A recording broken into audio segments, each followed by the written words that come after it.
जय गुरु जी, शुक्राना गुरु जी, संगत जी, मैं गुरुपाक की बेटी बोल रही हूँ और गुरु जी की कृपा से ही गुरु जी का शुक्राना सत्संग शेयर कर रही हूँ। गुरु जी का हुक्म हुआ है आज। तो संगत जी, मैं मंत्र जाप से प्रारंभ करूँगी। ओम नमः शिवाय, शिव जी सदा सहाय। ओम नमः शिवाय, गुरु जी सदा सहाय। संगत जी, ये सत्संग मेरे बेटे अंकल के लिए है और इस समय पर मेरे बेटे के ऊपर ना कष्ट चल रहा था। तो संगत जी, मैंने पहले भी एक सत्संग शेयर किया था जिसमें गुरुजी ने मुझे सपना दिखलाया था और उसमें फिर मतलब कि मतलब हमें गुरुजी ने बाहर जाने नहीं दिया था। ऐसा तो अभी रिसेंट में संगत जी मेरे बेटे के ऊपर ना फिर से कोई कष्ट था।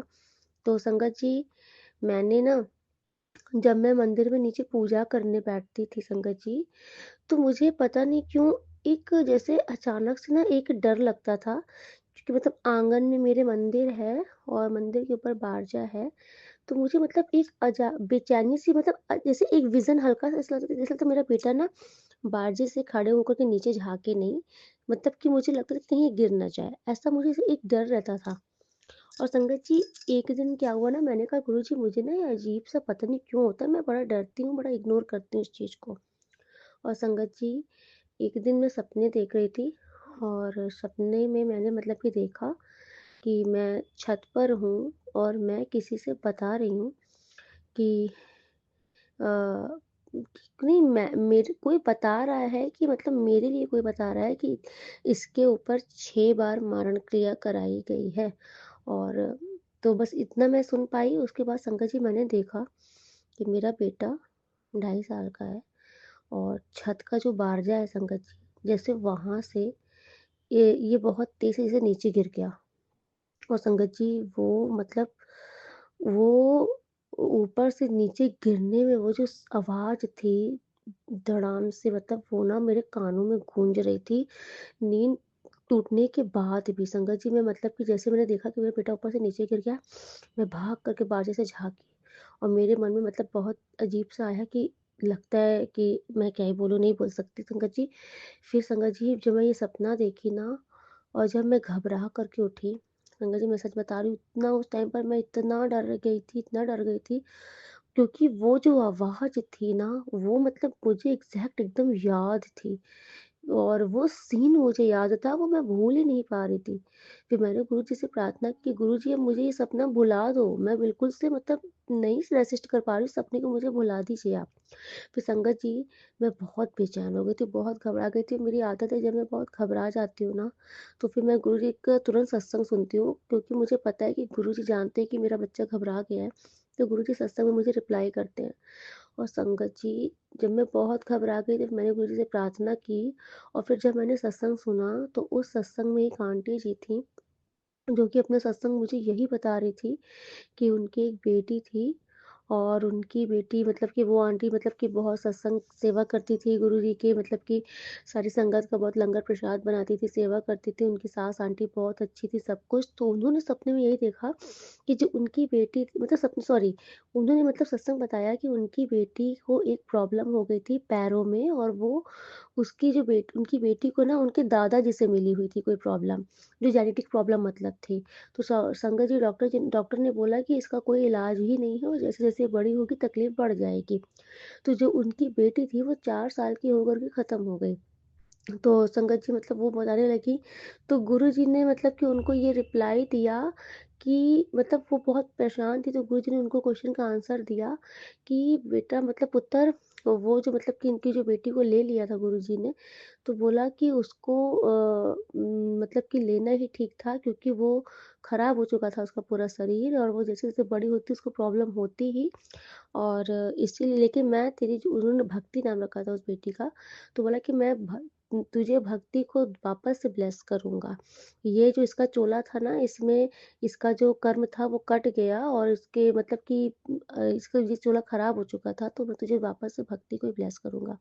तो संगत जी, जब ये सत्संग मैं सुनी, तो जैसे गुरुजी ने वैसे मेरे मन में एक शांति डाली कि जो चीज़ उस आंटी के जीवन में रियल में हुआ था, उनको 4 साल की बेटी को मतलब कि गँवाना पड़ा था, क्योंकि उनके साथ इतना बड़ा मिसहैपनिंग हुई थी उसकी बेटी के साथ।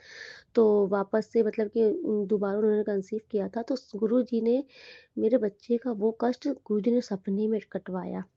और संगत जी गुरुजी ने ये भी बताया मुझे कि पुत्र मैं बहुत सारे कष्ट सपने में ही कटवा देता हूँ। संगत जी एग्ज़ैक्ट उस टाइम पर मेरे मन को इतना सुकून मिला कि ये जो सपना गुरुजी ने मुझे दिखाया है, ये मेरे बेटे का कष्ट था। गुरुजी ने सपने में काटा, क्योंकि और गुरुजी ने मतलब मुझे जैसे ये भी मतलब बताया कि बेटा ये जो तुम्हारा बेटा अभी जो सो कर के उठ रहा है ना, अब ये ब्लेस्ड है। संगत जी एग्ज़ैक्टली गुरुजी का यही वर्ड था कि ये अब ब्लेस्ड है, अब इसको कोई दिक्कत नहीं, अब इसका चोला साफ है, अब ये एकदम स्वस्थ रहेगा, सही रहेगा। और संगत जी जो मेरे बच्चे के साथ कष्ट था, गुरुजी ने मुझे सपने में ये जो मेरा बेटा छत से नीचे गिरा था और उस टाइम पर मतलब वो मैंने बहुत गलत चीज़ देखी थी, तो वो उसका जो चीज़ था, वो उस गुरुजी ने सपने में गिरवा उसको गिरा के कटवा दिया था। तो संगत जी गुरुजी का बहुत अपना अलग तरीका होता है ब्लेस करने का, क्योंकि अगर आप गुरुजी के संगत हो, गुरुजी के बच्चे हो और गुरुजी पर आपका अंधा विश्वास है, तो आप यकीन मानो आपके साथ कुछ अमंगल नहीं हो सकता। और आप कभी ये मत डरो कि मुझे अपशगुनी सपने आए हैं, ऐसा कुछ नहीं है। अगर आपके जीवन में गुरुजी हैं तो आपको ना कोई भी मतलब कि खराब सपने आ ही नहीं सकते, क्योंकि कहीं न कहीं गुरुजी सपने में कष्ट ही कटवाते हैं। और संगत जी उसी दिन जिस दिन मैंने ये सपना देखा था, मैंने मॉर्निंग में देखा था और 6-7 बजे तक ऐसा कुछ देखा था। 6 बजे ऐसा कुछ देखा था। फिर संगत जी मैं ना बहुत घबरा गई थी। तब से मेरे मन में ना एक डर बैठ गया, मैं उसको बाहर जैसे झाँकने नहीं दे रही थी। फिर मैंने अपने भाई को मतलब बताया कि मैंने ऐसे सपना देखा है, तो इसको तुम लोग बहुत ध्यान दिया करो, ये बाहर में बिल्कुल नहीं झाँका करे। तो संगत जी उसी दिन दोपहर को मतलब मेरे भाई की जो शादी हुई तो स्वाति ने देखा, उसने भी यही देखा कि वो रोहित और स्वाति कहीं गाड़ी से जा रहे हैं, बाबू भी साथ में है और बाबू उनके साथ मतलब कि गाड़ी से नीचे कहीं गिर गया है। तो वो भी डर गई, तो उसने तो भैया मतलब उसने मुझे मतलब कि रोहित ने मतलब मेरे भाई ने मना कर दिया कि दीदी को भी मत बताना, क्योंकि वो ऑलरेडी मॉर्निंग में सपना देखी थी, वो परेशान थी, तो वो अभी मत बताना कि तुमने भी कुछ ऐसा देखा है। तो संगत जी शाम को ना मेरा भाई को पार्टी में किसी जाना था, तो फिर वो गाड़ी से ही जाना था दोनों भाई को। तो स्वाति ने मना कर दिया, कहा नहीं मैंने ऐसा सपना देखा है, मैं उसको जाने नहीं दूंगी। तो फिर वो लोग नहीं लेकर के गए, बहाना बना दिए कि मतलब दूर है ऐसा वैसा। फिर मुझे दूसरे दिन स्वाति ने बताया कि दीदी दोपहर को ना मैंने भी बाबू को लेकर के ऐसा ही सपना देखा था, इसलिए मैंने शाम को उसको जाने नहीं दिया था पार्टी में। तो संगत जी गुरुजी ना सब बहुत कष्ट कटवा रहे हैं मेरे बच्चे का। और मैं गुरुजी आज आपसे अरदास लगाती हूँ कि एक मासूम बच्चे के अगर पीछे, क्योंकि संगत जी देखिए दुनिया में ना अच्छे लोग भी हैं तो बुरे लोग भी हैं।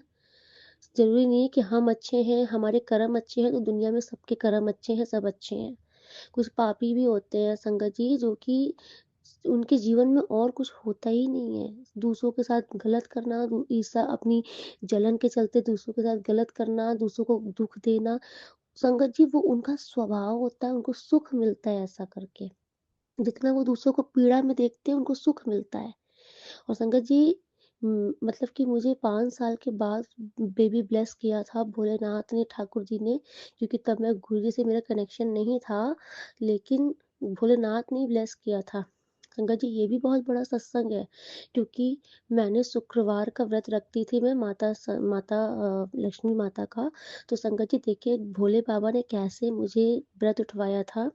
मैं शुक्रवार का व्रत रखती थी और शुक्रवार के दूसरे दिन पारण होता है शनिवार का। लेकिन शनिवार को संगत जी उस दिन क्या था, शनि प्रदोष था। और भोले बाबा सुबह से मेरे मन में डाल रहे थे कि पुत्र तू शनि प्रदोष व्रत उठा ले, क्योंकि शनि प्रदोष का जो व्रत होता है वो जिसके मतलब कि संतान नहीं हो रही हो, संतान प्राप्ति के लिए ही होता है। तो संगत जी मैं ना जिस दिन शनि प्रदोष था, तो मैंने कभी मुझे प्रदोष की किताब दिखाए भोले बाबा, कभी मुझे शिवलिंग दिखाए, कभी मुझे मतलब प्रदोष की कथा सुनाए, मतलब कि दिखलाए। तो मैंने कहा आज भोले बाबा मुझे अट्रैक्ट क्यों कर रहे हैं प्रदोष व्रत के लिए। तो फिर मैंने देखा संगत जी अचानक से ना लाइट चली गई घर पे, पानी ही नहीं आ रहा था, मैं नहा ही नहीं पाई, क्योंकि संगत जी मैं नहाती ना तो नहाने के बाद मैं पूजा करके तुरंत कुछ खा लेती तो मेरा व्रत नहीं हो पाता। तो संगत जी देखिए घर पे लाइट ही चली गई, पानी ही नहीं आ रहा था। ये मैं आपको 6 साल पहले की बात बता रही हूँ, मतलब पानी नहीं आ रहा था। तो फिर मैंने भोले बाबा से कहा, भोले बाबा ये अगर आपका कोई इशारा है और आप चाहते हो कि मैं शनि प्रदोष व्रत रखूँ, तो मैं ठीक 12 बजे तुरंत लाइट आ जाए। पता नहीं क्यों मेरे मुँह से 12 ही निकला। मैंने कहा 12 बजे जैसे लाइट आ जाएगी, तो मैं जान जाऊँगी कि आपका इशारा है कि तुम व्रत रख लो, तो फिर मैं व्रत रख लूँगी। संगत जी, आप यकीन नहीं मानेंगी, जैसे 12 बजे वैसे एग्ज़ैक्ट 12 बजते ही लाइट आई। मैंने कहा अब तो फिर फटाफट मैंने नहाया, फिर मैंने कहा कि अब मैं क्योंकि सब प्रदोष की पूजा तो शाम को ही होती है। फिर मैंने मंदिर में हाथ जोड़ लिया जाके बाबा का। मैंने कहा बाबा, इस टाइम मैं सिर्फ कथा पढ़ रही हूँ, मैं अपना व्रत प्रारंभ करती हूँ। मतलब मैंने संकल्प ले लिया, मैंने व्रत उठा लिया और फिर शाम को मैंने विधिवत पूजा की। संगत संगत जी, 1 साल के अंदर ही भोले बाबा ने, पार्वती मैया ने मुझे मेरा बाबू ब्लेस किया है। और स्वयं ये ठाकुर जी हैं जो कि ये मेरे बाबू के रूप में आए हैं मेरे जीवन में, क्योंकि मुझे ठाकुर भोले बाबा ने मुझे ठाकुर जी की सेवा प्रदान की। और जब से ठाकुर जी की मैंने सेवा करी, तो ठाकुर जी साक्षात आए हैं। क्योंकि जब मैंने उसको कंसीव किया था, तो तब मैंने कुछ वैसा ही दृश्य देखा था जो वासुदेव जी के साथ हुआ था। जो जमुना माता ठाकुर जी का पैर छूने के लिए आई थी उफान पे, तब मैंने भी वैसा कुछ सीन देखा था जो कि कंफर्म था कि ठाकुर जी ही स्वयं मेरे बच्चे के रूप में आए हैं। तो संगत जी, मैं यही देखती हूँ कि ये तो ब्लेस्ड बच्चा है, ये स्वयं ठाकुर जी हैं। क्योंकि इसको कंसीव करने से पहले मैंने बहुत बहुत ही मतलब कि बहुत ही अच्छे शकुन वाले सपने देखे हैं, जो मतलब कि बहुत दिव्य पुण्य आत्मा जब कोई जन्म लेती है, जिसका कोई बहुत महान बड़ा मकसद होता है, जब कोई ऐसी आत्मा जन्म लेती है, तो उसके लिए जो जो सपने आते हैं ना, वैसे वैसे सपने मुझे आए थे इसके कंसीव करने से पहले। क्योंकि मेरी आदत है, मैं सारे सपनों का ना मतलब ढूंढती हूँ कि मैंने ऐसा सपना क्यों देखा है। तो संगत जी, मुझे ये तो पता था कि ये बहुत कोई ब्लेस्ड बेटा है मेरा। लेकिन संगत जी, मैं ये देखती हूँ लोगों की ईर्ष्या इतनी बुरी होती है कि लोगों को ये लगा कि चलो इसको भगवान ने सारा सुख दिया है, लेकिन एक संतान का सुख नहीं दिया, क्योंकि 5 साल तक मेरा कंसीविंग नहीं हो रही थी। संगत जी, लेकिन 5 साल के बाद मुझे जब भगवान ने बेटा ब्लेस कर दिया, इस चीज़ की बहुतों को इतनी प्रॉब्लम है इस चीज़ की कि इसकी लाइफ में कोई चीज़ की कमी नहीं है, भगवान ने इसको सब कुछ दे दिया। अभी मैं देख रही हूँ मेरे बच्चे के ऊपर लगातार कोई ना कोई कष्ट कष्ट बना ही है। तो संगत जी, गुरुजी बार-बार बचाते हैं और गुरुजी बोलते हैं कि पुत्र, ये तेरा परिवार नहीं है, ये मेरा परिवार है और मेरे परिवार का कोई बाल नहीं बांका कर सकता। अनंतम अनंतम शुक्राना गुरुजी। आप आप अपने परिवार की रक्षा कीजिए। और संगत जी, मुझे भी ना इधर भी गुरुजी किडनी से रिलेटेड, लीवर से रिलेटेड इतने सत्संग सुनवा रहे हैं। मतलब कि किडनी में प्रॉब्लम और लीवर में प्रॉब्लम, तो संगत जी, गुरु जी अगर कोई सत्संग सुनवाते हैं ना, तो रियलिटी होता है। क्योंकि जब उन्होंने मुझे सत्संग सुनवाना शुरू किया, उसके बाद से मैंने नोटिस किया, गुरु जी ने मुझे सत्संग में ये भी सुनवाया कि पुत्र, मतलब कि जो नेगेटिविटी करने वाले लोग हैं ना, इनकी नेगेटिविटी के चलते तुझे बार बार यूरिन इन्फेक्शन हो जा रहा है। और वो संगत जी, वाकई मुझे ना 2-4 दिन तक प्रॉब्लम काफ़ी थी। मुझे बहुत जल्दी जल्दी यूरिन आ रहा था। मुझे वाइट डिस्चार्ज की भी प्रॉब्लम कुछ मतलब कि हो गई थी 4-5 दिन के लिए। और जब मैं लेटती थी ना, तो मतलब मेरे पेट में ना एक अजीब सा दर्द रहता था, एक अजीब सा बड़ा, जैसा लगता था मेरे पेट में कुछ तो प्रॉब्लम है। और संगत जी, एक दिन रात में मैं लेटी थी ना, तो मुझे अपने पेट में ना कुछ अजीब सा लगा, कुछ जैसे कुछ फैला है, कुछ अजीब सा लगा। तो मेरे मन में आया कि गुरु जी, ये क्या हो रहा है। दूसरे दिन गुरु जी ने मुझे सत्संग में रिप्लाई सुन मतलब मैसेज सुनवाया था सत्संग में, कि एक आंटी जी के साथ ऐसे प्रॉब्लम हो रही थी, तो गुरु जी ने उनको बताया कि तेरे पेट में जहर फैल रहा है। और वो मतलब कि तेरा मतलब कि किडनी और लीवर से प्रॉब्लम थी, बोलो तेरे पेट में जहर फैल रहा है। संगत जी, फिर मुझे भी याद आया कि रात में मेरे साथ भी कुछ दिक्कत हुई थी पेट में। मैंने गुरु जी से क्वेश्चन किया था, गुरु जी मुझे क्या हो रहा है। तो दूसरे दिन गुरु जी ने बोला कि तेरे पेट में जहर फैल रहा है, बताया आंसर में। लेकिन संगत जी, मैं सच बताऊं, गुरुजी कुछ भी अगर बताते हैं, कुछ भी बोलते हैं, तो मैं सीधे बोलती हूँ, गुरुजी आप मेरे डॉक्टर हो, आप ही मेरी दवाई हो। ना मैं कोई इलाज के लिए जा रही हूँ, ना मैं कोई चेकअप करवाने जा रही हूँ। संगत में मैं नहीं जाती हूँ, मैं सच्ची बता रही हूँ। मुझे इतना इतना ट्रस्ट है अपने गुरुजी पर। गुरुजी अगर बोलते भी है पुत्र तू जाकर के चेकअप करवा ले, तेरी रिपोर्ट सही आएगी, मैं तो भी नहीं जाती हूँ। मैं कहती हूँ गुरुजी मुझे जाना ही नहीं है ना, आप हो ना मेरे डॉक्टर, आप हो मेरी दवाई, आप हो मेरा ट्रीटमेंट चेकअप सब। जब आप ही हो तो मैं क्यों जाऊँ, मैं कहीं नहीं जाऊंगी संगत जी, मैं सच में नहीं जाती। मुझे चाहे कितनी प्रॉब्लम हो जाए, कुछ भी हो जाए, मुझे समझ में भी आता है क्योंकि मुझे गुरुजी ने कैंसर से रिलेटेड बहुत सत्संग सुनवाए और मुझे सिम्टम्स भी दिखते थे क्योंकि मेरे बाल ना ऐसे हवा में टूट टूट के उड़ के गिरते थे। मैं सोचती कि अचानक मेरे बालों को क्या हो गया, मेरी स्किन और कलर डल, वेट लॉस, भूख नहीं लगना, बहुत सारी अजीब चीजें होती थी मेरे साथ। और गुरुजी मुझे इतने सत्संग सुनाए कैंसर के, इतने सत्संग सुनाए कैंसर के। तो मैं जानती हूँ गुरुजी, आप ही जाको रखे गुरुजी मार सके नर कोई। तो संगत जी, एक दिन गुरुजी ने ये भी बोला कि एक आंटी जी थी और वो आंटी जी को गुरुजी ने बोला कि तू अपना सत्संग सुना। तो वो आंटी जी बोली कि गुरुजी क्या सत्संग है। तो गुरुजी ने बोला कि सत्संग सुना कि तेरा कैंसर ठीक कर देता। तो वो आंटी जी बोली, हैं गुरुजी, मुझे तो पता नहीं कि मुझे कैंसर भी हुआ था। तो संकट जी, फिर आंटी जी समझ गई कि अगर गुरुजी बोल रहे हैं तो मुझे इसका मतलब कि हुआ था। लेकिन कितने हमारे ऐसे कष्ट होते हैं संकट जी जो गुरुजी पता ही नहीं लगने देते हैं और गुरुजी इसको काट देते हैं। तो जब ये मैंने सुना तो मैं भी समझ गई कि गुरुजी ने डेफिनेटली मेरे साथ कुछ तो ऐसी प्रॉब्लम थी और गुरुजी ने उसको काटी है। इसलिए गुरुजी बार बार बोलते हैं अपना शुक्राना सत्संग शेयर कर। क्योंकि संगत जी, मैं तो गुरुजी पर मेरा इतना ट्रस्ट है ना कि मैं नहीं जाती दिखाने। तो फिर जब मैं कहीं दिखाऊंगी नहीं तो मुझे कहाँ से कंफर्मेशन होगा क्या है क्या नहीं है। मुझे तो ये लगता है गुरुजी बस आप हो। और एक बार संगत जी, बस मैंने एक चेकअप करवाया था, मेरी थायराइड थी बिल्कुल ठीक नहीं हो रही थी, बिल्कुल ठीक हुआ पता है मुझे, कम से कम नहीं तो गुरुजी तो बोलते तुझे बचपन से प्रॉब्लम है, तेरी बहुत पुरानी बीमारी है, ये मैंने ठीक कर दी, गुरुजी बोलते थे। और जब मुझे पता चला था, मोस्टली मतलब कि 2011 से तो हाई, तो मतलब स्टार्टिंग से थी ही, आई थिंक 2015 में मुझे कंफर्म हुआ कि मुझे थायराइड की प्रॉब्लम है। और थायराइड की वजह से मुझे मतलब बहुत शरीर मेरा सूख जाता है। संगत जी, ये प्रॉब्लम मेरी तब से चली ही आ रही थी। मैं कभी भी चेकअप करवाती थी थायराइड का तो मेरा थायराइड हमेशा बिगड़ा हुआ ही आता था, कभी थायराइड मेरा ठीक आता ही नहीं था। फिर इधर भी संगत जी, मेरा तो नियम हो गया था, मैं थायराइड की दवाई खाती ही खाती थी। फिर संगत जी, गुरु जी का मैसेज आना शुरू हो गया कि थायराइड की दवाई तो बंद कर दे, बंद कर दे।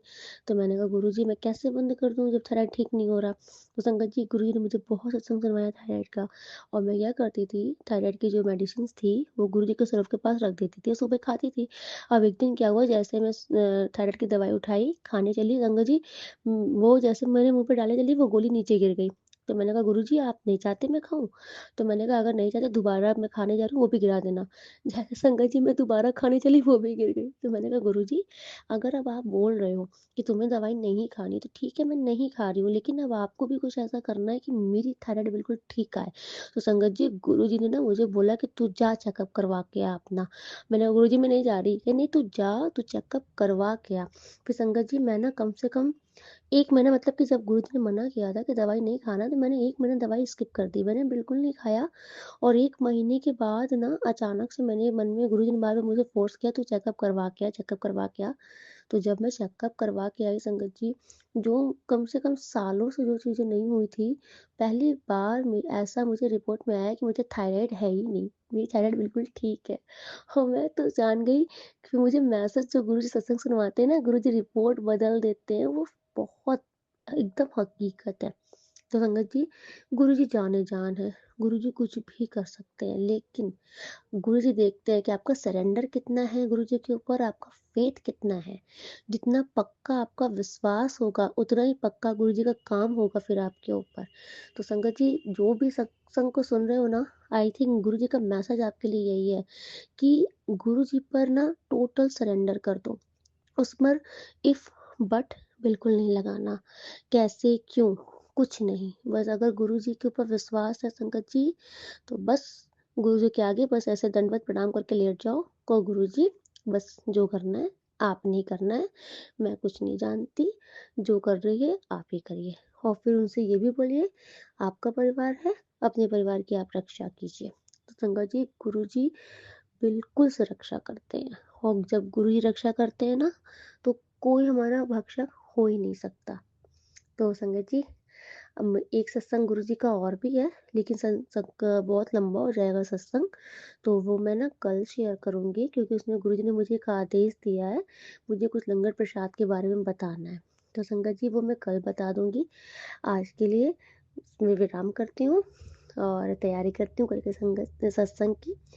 तो अनंतम अनंतम शुक्राना गुरुजी। अगर कोई गलती हो तो क्षमा कीजिएगा संगत जी। सॉरी, क्यों फंबल कर रही हूँ मैं। कोई भी गलती हो तो क्षमा कीजिएगा संगत जी, प्यारे गुरुजी। ओम नमः शिवाय, शिव जी सदा सहाय। ओम नमः शिवाय, गुरुजी सदा सहाय। गुरुजी ऑलवेज ब्लेस कीजिएगा सबको। शुक्राना गुरुजी।